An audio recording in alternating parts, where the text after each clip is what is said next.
John 21. After this, Jesus revealed himself again to the disciples by the Sea of Tiberias. Now, this is how he did so. Okay, so interesting. So we're going to get a how did he do it? What did he do? Hey, John Candy, welcome in with the 15-stream streak. Simon Peter, Thomas called Didymus, Nathanael, who was from Canaan and Galilee, the sons of Zebedee, and 2 other disciples of his were together. Simon Peter told him, I am going fishing. We will go with you, they replied.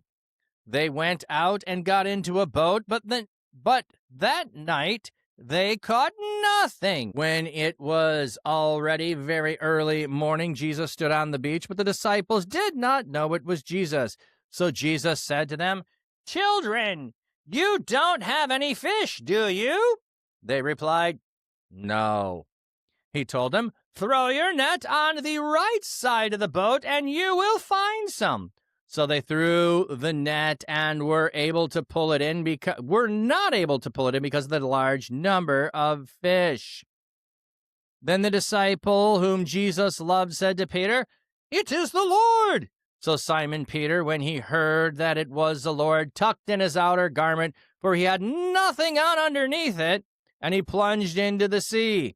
Meanwhile, the other disciples came with the boat, dragging the nets full of fish, for they were not far from land, only about 100 yards. When they got to the beach, they saw a charcoal fire ready, with fish placed on it and bread. So there was fish and bread. When did we have fish and bread? With the feeding of the 5,000. With the feeding of the 4,000, there were fish and bread with those. Jesus has fish and bread.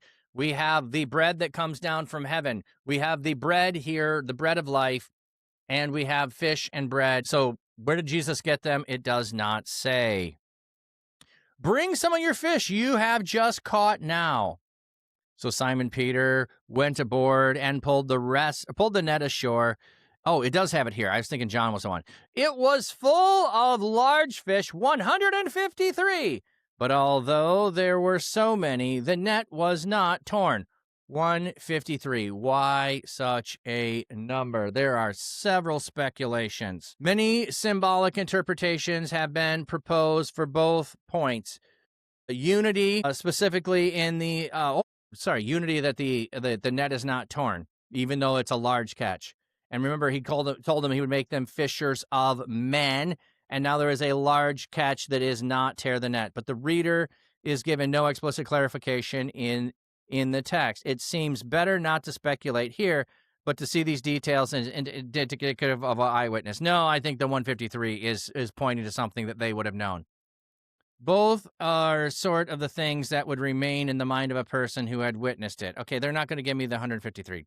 Perhaps the reader is simply to understand there was an abundance, as there was. Okay, we're going to go to Venture AI. Let me get this loaded here a second. What are some reasons for there being 153 fish net after the resurrection?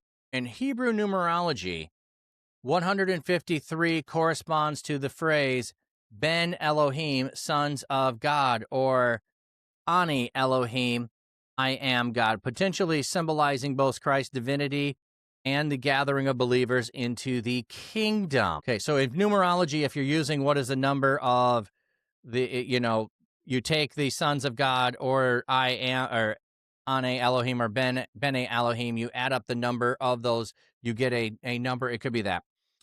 153 is 17th triangular number. 1 plus 2 plus 3 plus all the way up to 17 equals 153. The Hebraic thought 17 symbolized overcoming and total victory, suggesting the disciples experienced completing total victory by obeying Jesus' command. Oh, I hadn't heard that one. That's interesting. Some scholars link the Ezekiel prophecy where fishermen stand from En-Gedi, numerical value 17, and En-Gilem, numerical value 153, viewing the catch as a fulfillment of the Messianic age where life overflows into the world.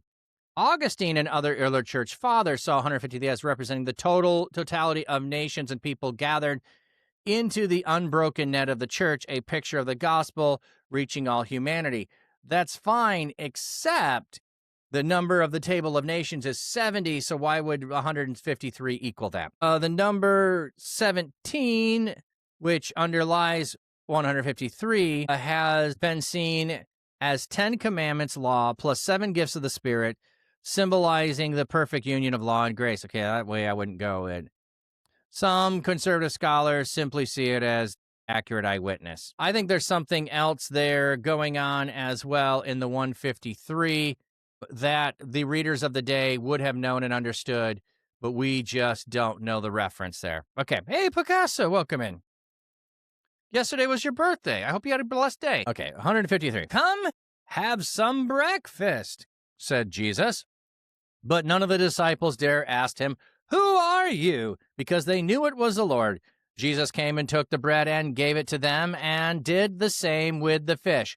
Remember I said, he took the bread and he gave it to them. He did the same with the fish. This is the language of the feeding of the 5,000 and the feeding of the 4,000. He took the bread and he took the fish and he gave it to them. This was now the third time Jesus had revealed to the disciples after he was raised from the dead. Then when he had finished breakfast, Jesus said to Simon, son of John, do you love me more than these? He replied, yes, Lord, you know I love you. Jesus told him, feed my lambs. So the question, the reply, the command.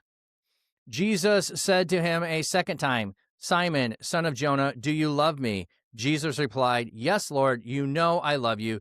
Jesus told him, shepherd my sheep. So a question, an answer, and a sheep. Now, some people want to make a distinction about the number of times because Peter denies him 3 times. Peter says he loves him 3 times, so Jesus is restoring him. Totally think that's happening, but I do think there's another level that's here. We'll go look at that in a second. A third time, Simon, son of John, do you love me? Peter was distressed that Jesus asked him a third time, do you love me? And said, Lord, you know everything. You know that I love you. Jesus replied, feed my sheep. Now, the fact that the 2 different Hebrew words are being translated as love here is hiding something, I think, from going on here. Others argue that that's reading too much in it, that these terms for love can be interchanged with one another. But let's go look a minute here. So John 21. Okay, here in do you love me, it's agapao. Agapao. And then when Peter answers, he says, Lord, you know that I phileo you. Not, yes, I agapeo you. It's I phileo you. I think there's significance in there. And then it says the third time he asked him, well, on the third occasion, Jesus doesn't say, do you agapao? Let's just go through. So the second time he said, do you agapao? He says, you know, I phileo. The third time he said unto him, do you phileo? So Jesus changes the question.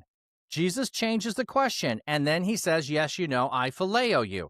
So I do think there's something significant in here. Even if these terms are interchangeable, some will say, well, you have to prove that it's only used this way and that way. Peter's answering a certain way. Jesus is asking a different way. Then Jesus condescends to ask Peter the way that Peter is answering so that Peter can answer the way he's answering. I think there's another level of Jesus meeting you where you are. Peter also not saying, oh, okay, if you asked me a third time, agapeo, I would have switched to agapeo. Instead, you switched to meet me.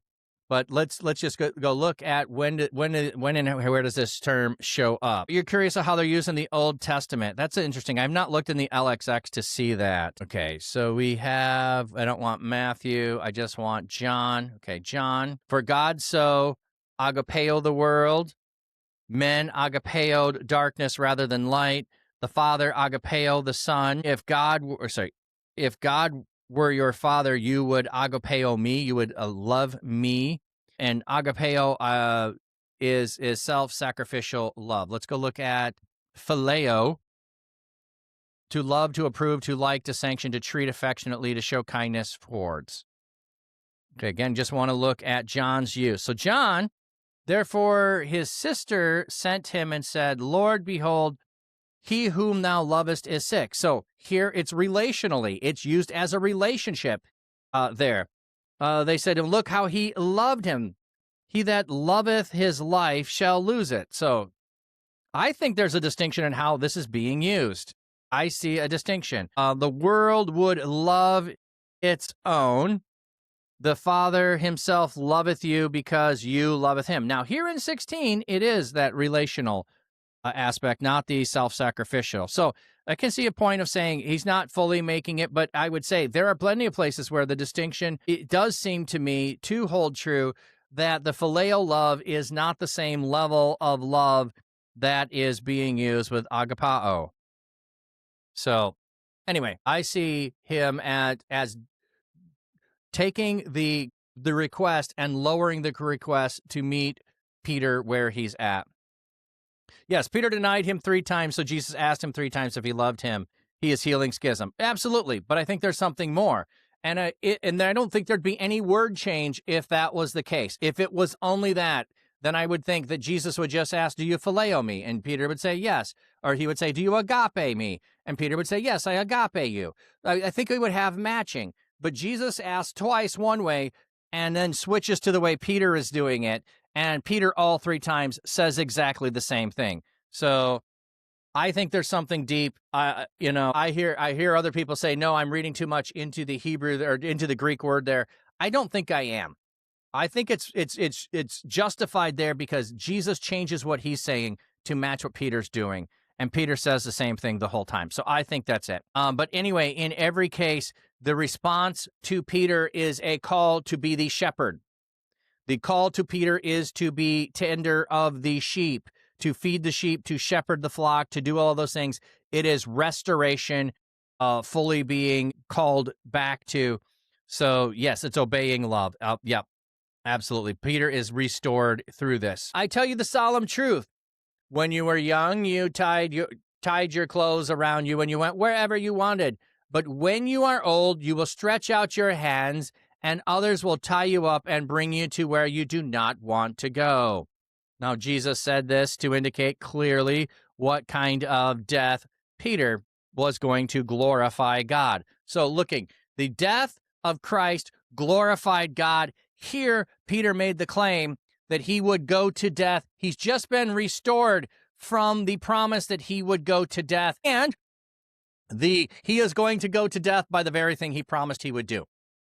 He is going to glorify God by actually being able to, in the end, carry out the braggadocious things that he said that he was willing to do, but instead denied Christ. He's been restored, and when it comes down to it, he will eventually do the thing that he bragged he would do.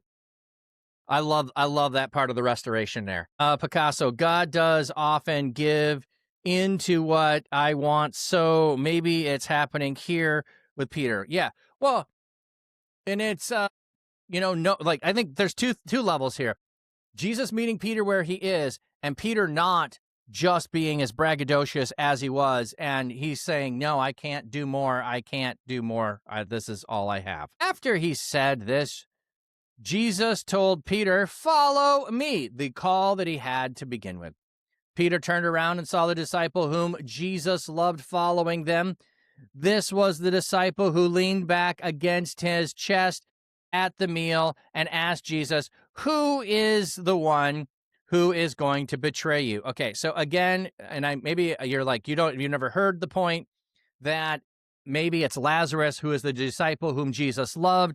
This is the disciple whom Jesus loved, was reclining against Jesus. This is how we know where he's at, seated at the table. He is on Jesus' right at the table. He's reclining on Jesus at the table. And the thing that is said to him is only talked about as John. No one ever thinks that Lazarus is never going to die that I know of. I'm not seeing that anywhere in church history. Picasso, we are limited in how close we come to God by God's prudence, and also then by how we limit our own selves in approaching Christ. Oh, true. Yes, we often limit ourselves, and then there's also limitations that we cannot surpass. So Peter saw him. He asked Jesus, Lord, what about him? Jesus replied, if I want him to live until I come back, what concern is that of yours? You follow me. So I told you to follow me. What does it matter what he does or if he lives until I come back? So the saying circulated among the brothers and sisters that this disciple was not going to die. But Jesus did not say to him that he's not going to die, but rather, if I want him to live until I come back, what concern is that of yours? So apparently there is a rumor that this disciple is never going to die until Jesus returns. And like I said, John is the only one that I found that of, not Lazarus. So there are some people who make the argument that the one that Jesus loved would make sense to be Lazarus. And I could see a point of, yeah, if Jesus had resurrected Lazarus, he wouldn't need to die again. He could be remaining until Jesus returns. However, I don't see the early church making that claim or saying that. So he is the only one that came to his crucifixion. Ooh, interesting. Yeah. That's an interesting point. Mary, and there's other women as well who are there. This is the disciple who testifies about these things and has written these things. Okay, so now he's just said it's the one who's written. So how could you claim it to be Lazarus if John is claiming I'm the one who wrote these things? That would make Lazarus the writer of the book. So I understand, and maybe you've not heard it, and it's a minority view, but I don't think that the evidence for me holds up. But I just want to I like to point out things that maybe you hear so that when you hear them, you're not taken aback with them. Well, how could someone believe that? Because there's a couple of things that point in that direction. But I don't think enough other things say, no, it can't be. This is the disciple who testifies about these things and has written these things. And we know that his testimony is true. There are many other things that Jesus did. If if every one of them were written down, I suppose the whole world would not have room for the books that would be written. So I'm writing to you all of these things. This is what has been written. And there's so many things you don't even know. You can't even fathom. But the testimony is true. And what is true is God's word. And Christ is God's word made incarnate. The truth has made his dwelling among us, and we beheld his glory, the glory of the one and only, full of grace and truth. So life has come into the world, light has come into the world, the bread has come, the like every different thing that we have, John has woven it together, and he's wanting us to believe, and he is saying the testimony is true. So now believe.